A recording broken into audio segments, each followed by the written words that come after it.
all of you. Welcome to my YouTube channel Math by Saber Sir. जैसा कि आपको पता है कि हम एक्सरसाइज 3.2 करे थे. एक्सरसाइज 3.2 करे थे. क्वेश्चन नंबर 1 भी हमने कर लिया था, क्वेश्चन नंबर 2 भी कर लिया था, क्वेश्चन नंबर 3 भी कर लिया था. 1 भी हो गया, 2 भी हो गया, 3 भी हो गया, 4 करना है, 6 कर लिया था. पहले हम क्वेश्चन नंबर 5 करते हैं. देखो भाई क्वेश्चन नंबर 5 क्या कह रहा है. क्वेश्चन नंबर 5 ये कह रहा है कि half the perimeter of a rectangular garden. हमारे पास एक रेक्टेंगुलर गार्डन है. पहले मैं इसका रफ स्केच आपको समझा देता हूँ फिर मैं इसका क्वेश्चन समझाऊंगा. कहता है कि half the perimeter of a rectangular garden whose length is 4 meter more than its breadth. जो उसकी लेंथ है वो ब्रेथ से कितनी ज़्यादा है, 4 meter, is 36 meter. Half the perimeter of a rectangle. अगर मैं इसकी लेंथ को लेट करता हूँ x और इसकी ब्रेथ को लेट करता हूँ y. अब क्वेश्चन क्या कह रहा है कि इसका जो पेरीमीटर का हाफ है वो कितना है, 36. पेरीमीटर का हाफ, पेरीमीटर ऑफ रेक्टेंगल क्या होता है, 2 इंटू लेंथ प्लस ब्रेथ, मतलब x प्लस y. अब इसका जो हाफ है, इसका हाफ मतलब 1/2, वो कितना है, 36. ठीक है.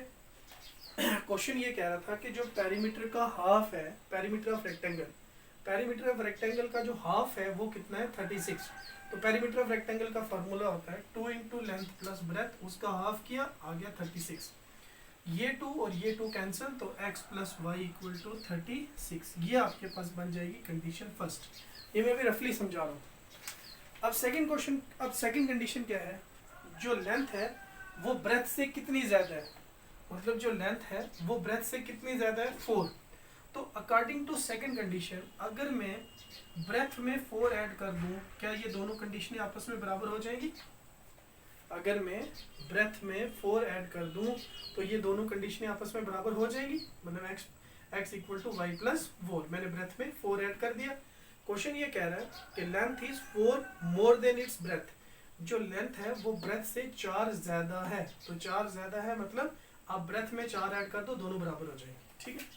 अब इस चीज को हम लिखते हैं, find the dimension of the garden. अब हमें पूछ रहा है कि गार्डन का डायमेंशन बताओ क्या है. तो देखो, लेट दी, ये तो मैंने ऐसे रफली समझाया, let the length of garden, length of rectangular garden, let the length of rectangular garden, let the length of rectangular garden be x meter. Length को कितना मान लेते हैं, x meter. Breadth of rectangular garden क्या है, breadth कितनी होगी, y meter. According to first condition, according to first condition, वो क्वेश्चन में क्या कह रहा है, अकॉर्डिंग टू फर्स्ट कंडीशन वो क्या कह रहा है कि पेरीमीटर का हाफ, पेरीमीटर का हाफ कितना है, 36. तो पेरीमीटर ऑफ रेक्टेंगल होता क्या है, 2 into length plus breadth, length plus breadth, वो कितना आ गया, 36. 2 और 2 कैंसिल, मतलब x प्लस वाई कितना आ गया, 36. इसको मान लो इक्वेशन फर्स्ट. ठीक है. सेकंड कंडीशन में क्या कह रहा है कि जो लेंथ है वो ब्रेथ से कितनी ज्यादा है, 4. लेंथ जो है वो ब्रेथ से कितनी ज्यादा है, 4. तो according to second condition, according to second condition, जो लेंथ है वो ब्रेथ से कितनी ज्यादा है, 4. इसका मतलब x कितना आएगा, y प्लस 4. इसको मान लो इक्वेशन सेकंड. अब या तो हम इन दोनों इक्वेशनों का ग्राफ ड्रा करें, तब हम बना सकते हैं. अब हमारे पास दो तरीके हैं, या तो हम ग्राफ ड्रा करें और जहां पर वो ग्राफ इंटरसेक्ट करेंगे, जैसे हमने पिछली वीडियो में देखा था, जहां पर वो ग्राफ इंटरसेक्ट करेंगे वही उसका सोल्यूशन होगा. और या फिर हम क्या करें कि इसकी वैल्यू को यहां पर पुट कर दें. चलो, x की जगह हम y प्लस 4 पुट करते हैं. यहाँ पर put equation second in equation first. Equation second को हम कहाँ पुट करते हैं, इक्वेशन फर्स्ट में। सेकंड को जब हम फर्स्ट में पुट करेंगे तो y plus 4 plus Y equal to कितना आएगा 36। ठीक है, y और y ये आ जाएगा 2 times y plus 4 equal to 36।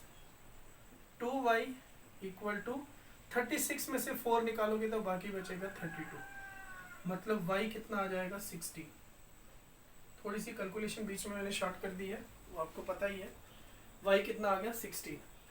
अगर मैं y की वैल्यू यहाँ पुट करूँ, put y is equals to 16 in equation first, y की इन इक्वेशन सेकंड में डाल देते हैं। फर्स्ट में भी डाल सकते हो, सेकंड में भी डाल सकते हो। तो x कितना आ जाएगा y प्लस 16, y कितना है 16 प्लस 4, वो कितना आ जाएगा 20। इसका मतलब ये हुआ कि जो उस गार्डन की लेंथ होगी वो होगी 20 मीटर और जो उस गार्डन की ब्रेथ होगी वो होगी 16 मीटर। ठीक है, ये आपका क्वेश्चन नंबर 5 का सॉल्यूशन है। और क्वेश्चन नंबर 5 जो है वो बेहद ही आसान है, उसमें कुछ भी मुश्किल नहीं है, सिर्फ थोड़ा सा आपको देखना था कि कंडीशनें बनानी थी 2। अच्छा, इसको आप ग्राफ के जरिए भी सॉल्व कर सकते हो। आराम से इन दोनों इक्वेशनों का ग्राफ बनाओ, ग्राफ बना के जहां पर वो दोनों ग्राफ आपस में इंटरसेक्ट करेंगे वहां से एक्स एक्सिस का भी देख लेना, वाई एक्सिस का भी देख लेना। जो एक्स एक्सिस होगा ऐसे करके, जो एक्स एक्सिस होगा उसको लेंथ रख लेना, जो वाई एक्सिस होगा उसको ब्रेथ रख लेना। एक्स एक्सिस का जो पॉइंट होगा वो आपकी लेंथ आ जाएगी, जो वाई एक्सिस का पॉइंट होगा वो आपका ब्रेथ आ जाएगा। चलो अब हम करते हैं क्वेश्चन नंबर 7। बहुत ही इंटरेस्टेड सा क्वेश्चन है क्वेश्चन नंबर 7, उसको अब हम करते हैं और फिर देखते हैं आगे। देखो भाई, क्वेश्चन नंबर 7 में क्या कहते हैं, इसी एक्सरसाइज का क्वेश्चन नंबर 7 है। क्वेश्चन नंबर 7 क्या है, 6 हमने कर लिया हुआ है। Question number 7, draw the graph of equation. हमें 2 इक्वेशनें दी हुई है, गिवन दिया हुआ है, 2 इक्वेशन गिवन है, x minus Y plus 1 equal to 0, और दूसरी इक्वेशन हमें दी हुई है 3x plus 2y minus 12 equal to 0। ये 2 इक्वेशन हमें दी हुई है। अब कहता है determine the coordinates of the vertexes of triangle formed by these line and the X axis and shaded the triangular region. सबसे पहले हमें इसका ग्राफ बनाना है। मैं ऐसे रफली बताता हूँ आपको, जैसे ये इसका ग्राफ है। अब मान लो ये ऐसे कट कर रहा है, तो यहाँ पर एक्स एक्सिस के साथ ये एक ट्रायंगल बनाएगा। आपको वही ट्रायंगल जो है वो शेडेड करनी है। ठीक है, जो भी इसका ग्राफ बनेगा एक्स एक्सिस के साथ जो वो ट्रायंगल बनाएगा उस ट्रायंगल को आपको क्या करना है, शेड करना है। तो चलो अब हम सबसे पहले इसका, आपको पता ही है, सोल्यूशन फाइंड करेंगे इन दोनों का और सोल्यूशन को फिर प्लॉट करेंगे। देखो इक्वेशन फर्स्ट का हम लेते हैं, इक्वेशन फर्स्ट। सबसे पहले हमें यहाँ से एक वेरिएबल की वैल्यू निकालनी होती है, x minus Y plus 1 equal to 0। इन दोनों को उठा के उधर ले जाओ तो ये आ जाएगा y माइनस 1, ये यहाँ माइनस हो रहा है इधर आके प्लस हो जाएगा, ये यहाँ प्लस हो रहा है इधर आके माइनस हो जाएगा। अब इस इक्वेशन का हम बक्स बना लेते हैं, मतलब इसके सोल्यूशन फाइंड कर लेते हैं। अब क्या करेंगे, इसको ये x आएगा, ये y आएगा। अगर मैं y को 1 लेता हूँ तो x 0 आएगा, अगर मैं y को 2 लेता हूँ तो x 1 आएगा। इसमें तो कोई परेशानी आपको नहीं होनी चाहिए। और दूसरा, अगर मैं क्या करूँ, अगर मैं, हाँ ये आ गया हमारा इक्वेशन फर्स्ट का सॉल्यूशन।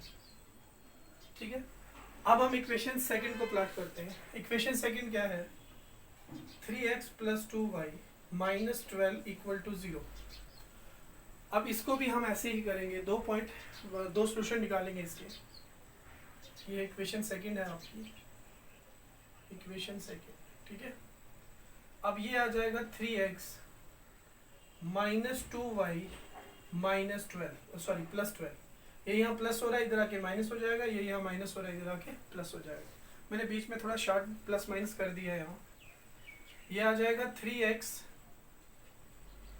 Minus 2y plus 12। अब ये जो 3 है ये यहाँ मल्टीप्लाई हो रहा है, इधर आके डिवाइड हो जाएगा। ठीक है, ये आपका वेरिएबल निकल जाएगा यहाँ से x। अब इसका सोल्यूशन ढूंढते हैं, ठीक है। अब कोशिश ये करना कि यहाँ से आपको वो वाले सोल्यूशन मिले, कोशिश ये करना कि यहाँ से आपको वो वाले सोल्यूशन मिले जो क्या करें, y की जगह आप कुछ ऐसा पुट करना जो इससे मल्टीप्लाई हो, इसके साथ प्लस हो और डिवाइड भी हो जाए 3 से, क्योंकि पॉइंट 2 से जितना आप दूर रहोगे उतना आपका सोल्यूशन जो है तो वो अच्छा निकलेगा। तो देखो अब अगर मैं y की जगह 1 लेता हूँ तो ये 10 आ जाएगा, डिवाइड नहीं होगा। अगर मैं y की जगह 0 लेता हूँ, एक मुझे मिल गया, y की जगह 0 लेता हूँ तो -2 इंटू 0 मतलब ये खत्म हो जाएगा, पीछे बचेगा 12/3, वो कितना होता है 4, ठीक है। अब एक सोल्यूशन और सोचना है, अगर मैं y की जगह 2 लेता हूँ तो -2 -4 हो जाएगा, तो वो नहीं डिवाइड होगा। हाँ, अगर मैं y की जगह 3 लेता हूँ तो ये आ जाएगा -6, तो -6 + 12 -6 + 12 डिवाइडेड बाई 3, तो वो आ जाएगा 2। वो क्या आ जाएगा 2, क्योंकि यहाँ से आ जाएगा प्लस माइनस माइनस, 12 में से 6 निकालोगे बाकी बचेगा 6 को 3 से डिवाइड करोगे तो 2। अब दोनों इक्वेशंस के जो सोल्यूशन है वो मुझे मिल चुके हैं, दो सोल्यूशन मैंने ढूंढ लिए। अब इन्हीं की मदद से मैं इसका ग्राफ प्लॉट करूंगा। देखो कैसे ग्राफ प्लॉट करते हैं, सिखाया हुआ है आपको। और फिर वो जो ट्रायंगुलर रीजन बनेगा उसको हम करेंगे। देखिए रेड पेन लो, रेड मार्क। अब उसी को हम करेंगे, ट्रायंगुलर प्लॉट करेंगे पहले। देखो ये आपका y एक्सिस है और ये आपका x एक्सिस है, ठीक है। ये आपका x एक्सिस है, ये आपका y एक्सिस है। अब देखो x पे हमें लगभग 4 पॉइंट चाहिए, ये ओरिजिन है, ये 1 होगा, ये 2 होगा, ये 3 होगा, ये 4 होगा। आगे भी आप लिख सकते हो, ये 5 होगा, ये 1 होगा, ये 2 होगा, ये 3 होगा, ये 4 होगा। -1 -2 -3 -4 -1 -2 -3। अब हम इन पॉइंट को प्लॉट करते हैं। पहले हम इक्वेशन फर्स्ट को प्लॉट करते हैं। x एक्सिस का 0, x एक्सिस कहाँ पर 0 होता है, y एक्सिस पर x 0 होता है, मतलब पहला पॉइंट मेरा ये है 0 और 1। दूसरा पॉइंट क्या है 1 और 2, तो x एक्सिस का 1, y एक्सिस का 2। यहाँ से ऊपर जाऊंगा और यहाँ से इधर आ जाऊंगा, यहाँ से ऊपर जाऊंगा 2 यूनिट, यहाँ से ऊपर आ जाऊंगा 1 यूनिट। ये मेरा पॉइंट कौन सा है 1 और 2। इक्वेशन फर्स्ट का जो बनेगा, इक्वेशन फर्स्ट का जो ग्राफ बनेगा वो ये बनेगा। यहाँ से ये स्ट्रेट लाइन, ये बनेगी, ये स्ट्रेट लाइन, ये आ गया आपका इक्वेशन फर्स्ट का लाइन। इक्वेशन फर्स्ट की जो लाइन है वो ये है।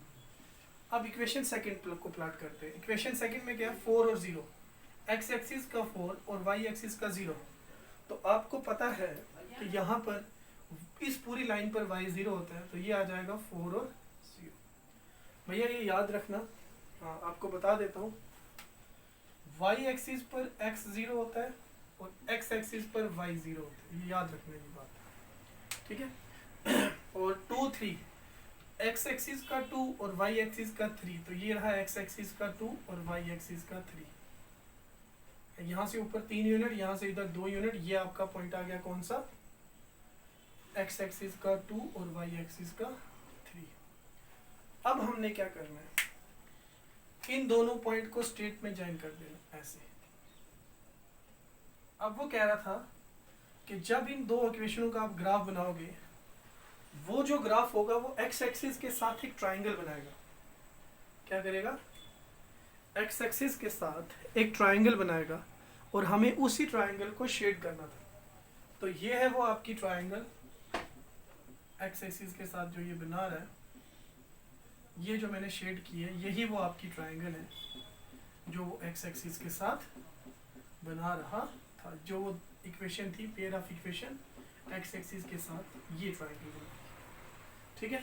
तो ये था आपका क्वेश्चन नंबर 7, ठीक है। अब हम क्या करते हैं, क्वेश्चन करते हैं क्वेश्चन नंबर, जो इसका एक क्वेश्चन बच गया, क्वेश्चन नंबर 4।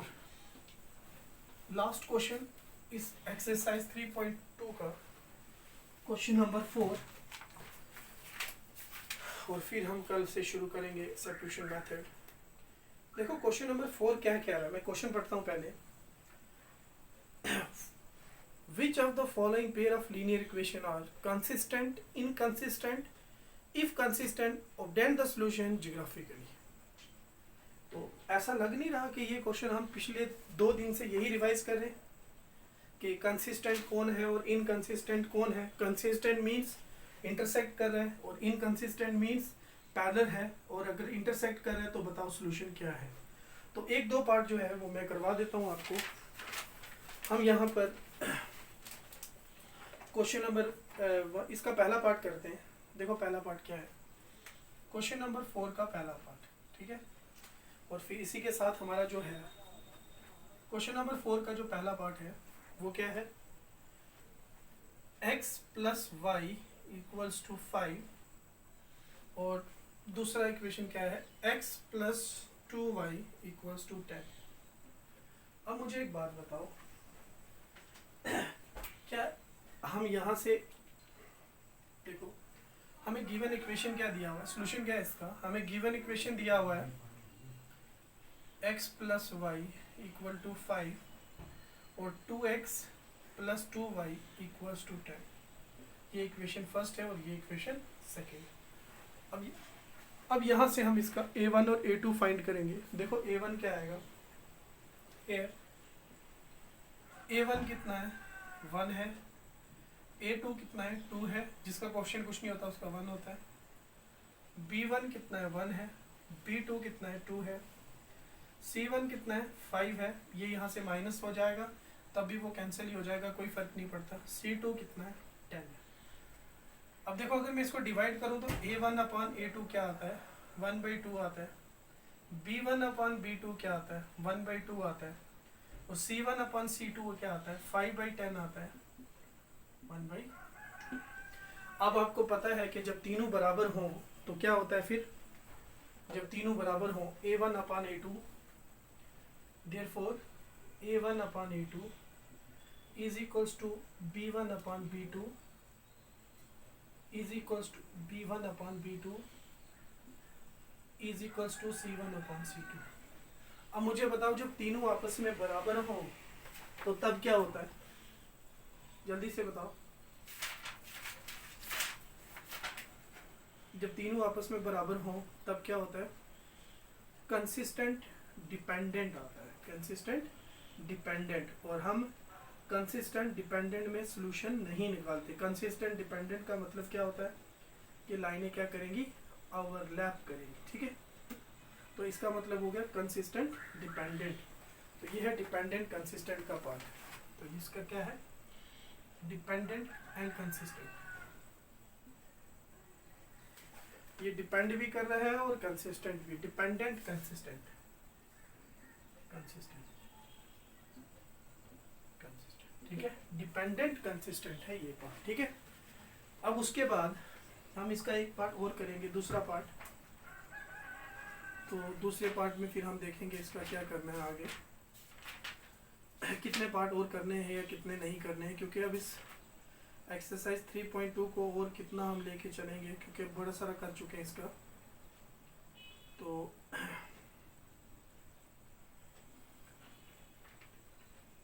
चलो, तो अब हम इसका करते हैं कंसिस्टेंट डिपेंडेंट आ गया इसका। तो अब हम करते हैं इसको